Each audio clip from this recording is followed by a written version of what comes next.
Secara teoritis, pengertian etika yaitu berasal dari bahasa Yunani, ethos, berarti adat istiadat atau kebiasaan.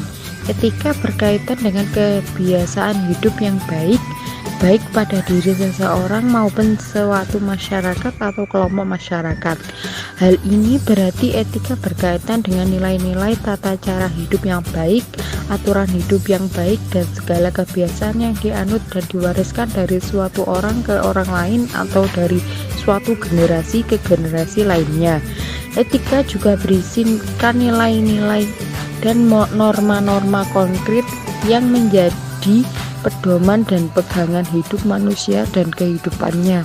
Hal ini berkaitan dengan perintah dan larangan langsung yang nyata. Beberapa pandangan mengenai tingkah laku yang beretika. Presensi tentang suatu tindakan yaitu beretika atau tidak adalah sangat relatif. Masyarakat dari latar budaya yang berbeda mempunyai interpretasi berbeda terhadap suatu isu yang sama. Mungkin satu masyarakat menilainya baik, sementara yang lain menilainya buruk. Masyarakat adalah penentu kepada pembentukan peraturan mereka. Pengukurannya adalah relatif, yaitu bergantung kepada siapa yang mengurainya, walaupun dari sudut pemikiran yang berbeda-beda. Berikut ditunjukkan beberapa pandangan atau pemikiran tentang konsep etika. Pendekatan utilitarian atau utilitarian view. Falsafah utilitarian berkembang dari konsep teologi.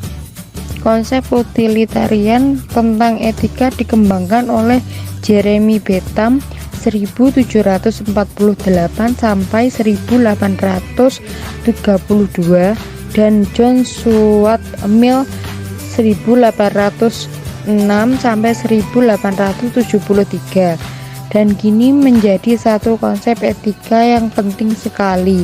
Konsep utilitarian bertitik tolak dari pemikiran bahwa buruk baiknya suatu keputusan yang dibuat bergantung kepada hasil yang diperoleh dari tindakan pelaksanaannya. Tujuan pemikiran etika utilitarian adalah menghasilkan manfaat terbesar dan jumlah kegembiraan yang terbanyak kepada masyarakat mungkin orang yang dapat memperolehnya.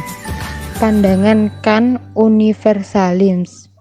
Berbanding dengan teori utilitarian yang berkembang dari falsafah teologi, teori etika Kant 1724 sampai 1804 adalah suatu contoh pandangan konsep yang berkembang dari falsafah deontologi. Terdapat dua prinsip utama yang menjadi landasan teologi etika Kant. Yang pertama ialah niat yang baik sebagai dasar keharusan dalam membuat keputusan tanpa mengira hasil yang diperolehnya. Dan yang kedua adalah peraturan universal, di mana prinsip Kant tidak membenarkan adanya peraturan-peraturan yang berbeda terhadap orang-orang yang berbeda, walaupun masa berlakunya itu tidak sama.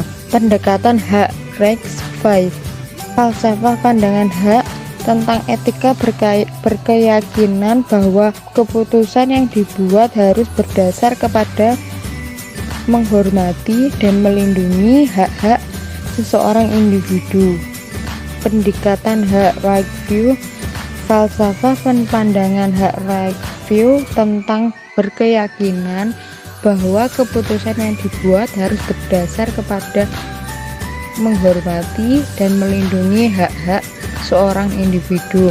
Ini memberi implikasi ke bahwa setiap individu itu dapat berbuat apa saja asalkan tidak bersalah dengan undang-undang.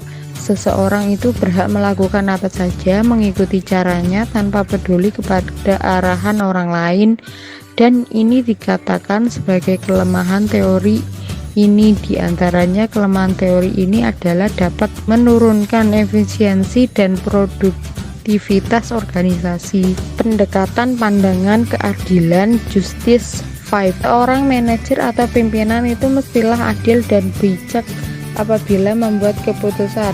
Keadilan dan kebijaksanaan yang dimaksudkan ialah suatu yang sepatutnya melebihi daripada keadilan atau kebijaksanaan biasa. Prinsip dari pandangan ini ialah setiap orang mesti diperlakukan secara sama rata dan diberi peluang yang serupa. Untuk mengukur dan menilai kelebihan, kebanyakan pemikiran di bidang ini telah membagikan ciri keadilan kepada 4 jenis, yaitu ganti rugi, hukuman, kesamarataan, dan prosedur dalam mempraktekannya.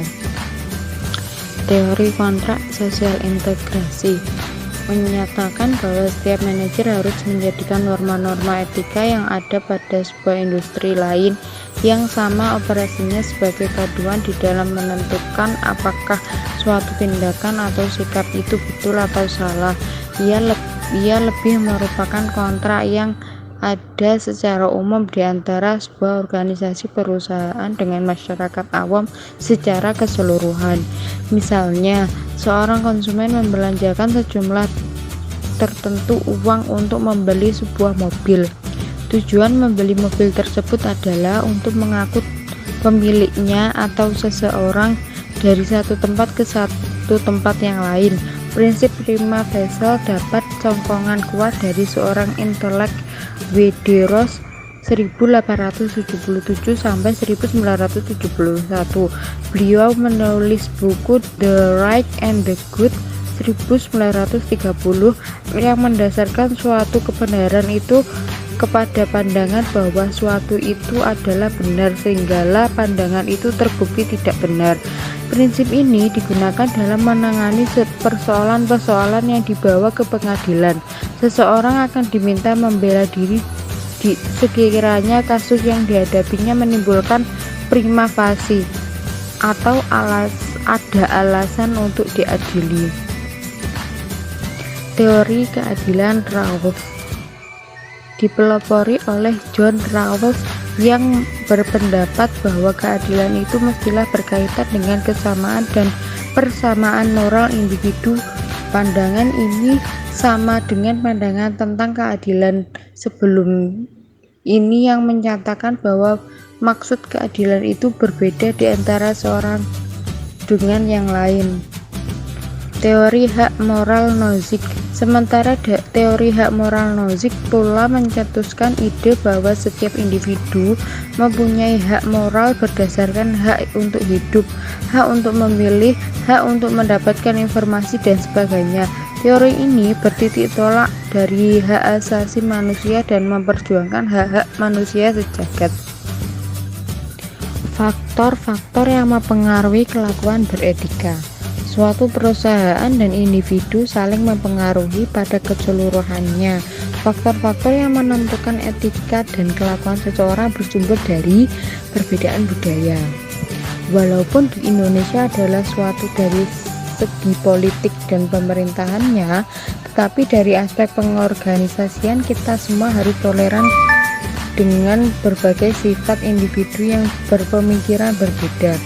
Kita tidak boleh meletakkan budaya orang Lombok bersamaan dengan budaya orang Jawa atau Aceh atau Minang. Bahkan malah sukar juga menyamakan budaya orang Jawa ke dalam budaya orang Jakarta. Walaupun Jakarta itu adalah Jawa, perbedaan budaya ini dapat dipengaruhi aspek kelakuan beretika, kelakuan atau perbuatan yang dikatakan etis untuk orang-orang di suatu daerah mungkin tidak etis untuk di daerah lain.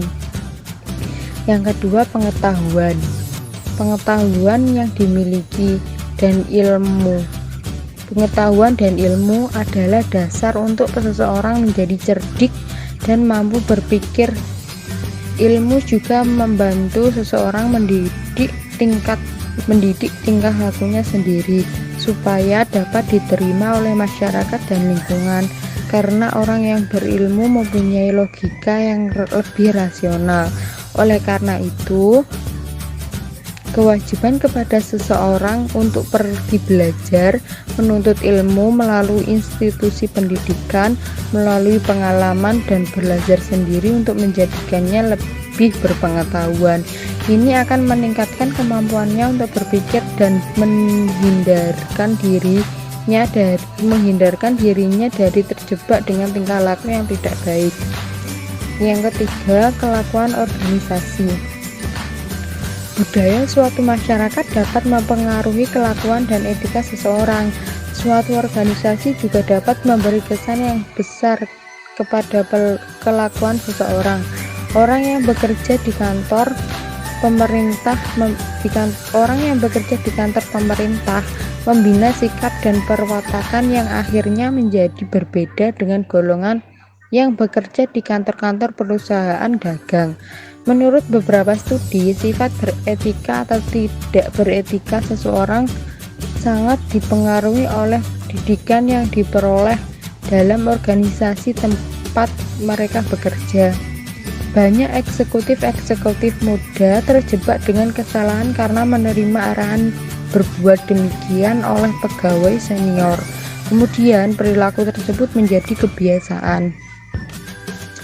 Tanggung jawab sosial perusahaan terhadap karyawannya yang disebut dengan Corporate Social Responsibility atau CSR. Tanggung jawab sosial atau CSR adalah suatu kepercayaan bahwa para manajer dalam menjalankan suatu fungsi mengorganisasi dan mengelola usaha akan membuat keputusan yang didasarkan kepada pemaksimuman kepentingan sosial dan ekonomi. Ide bahwa perusahaan wajib membantu menyelesaikan masalah-masalah sosial berbarengan dengan usaha menuju ke arah penyampaian tujuan perusahaan, yaitu memaksimumkan keefektifan operasi perusahaan. Konsep tanggung jawab sosial adalah persoalan yang harus diperhatikan sebagai satu tantangan kepada masyarakat pengusaha.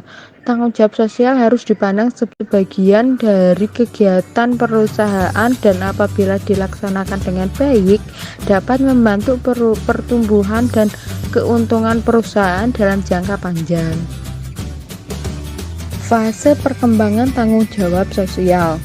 Tahap pertama, zaman permulaan perkembangan perusahaan besar di akhir abad ke-19 yang menyalahgunakan kekuasaan mereka dalam soal mendiskriminasi harga, menahan buruh, dan perilaku yang menyalahi moral kemanusiaan.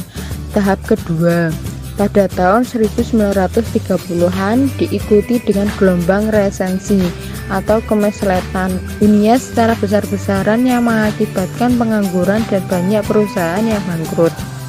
Tahap ketiga, di tahun 1060-an dan 1070-an yang melibatkan perjuangan konsumen yang dipimpin oleh seorang tokoh yang karismatik bernama Ralph Nader. Prinsip-prinsip utama tanggung jawab sosial. Prinsip yang pertama, prinsip Carity. Prinsip Carity membawa ide bahwa anggota masyarakat yang lebih kaya seharusnya menolong anggota masyarakat yang kurang bernasib baik seperti orang cacat, orang tua, dan orang sakit. Pada masa kini, kita dapat melihat suatu tren perubahan telah berlaku pada konsep ini apabila pihak korporat mulai memberikan perhatian dan sumbangan kepada Carity berbanding dengan masa lalu di mana ia dibuat oleh individu-individu tertentu. Yang kedua, prinsip stewardship. Prinsip stewardship adalah suatu konsep yang diambil dari ajaran yang menghendaki individu yang kaya menganggap diri mereka sebagai pemegang amanah terhadap harta benda mereka untuk dijadikan untuk kebajikan seluruh masyarakat. Ini termasuk melaksanakan tanggung jawab sosial kepada masyarakat awam, kepada lingkungan, pekerja, konsumen, dan investor. Beberapa hal yang perlu diperhatikan perusahaan dalam melaksanakan tanggung jawab sosial.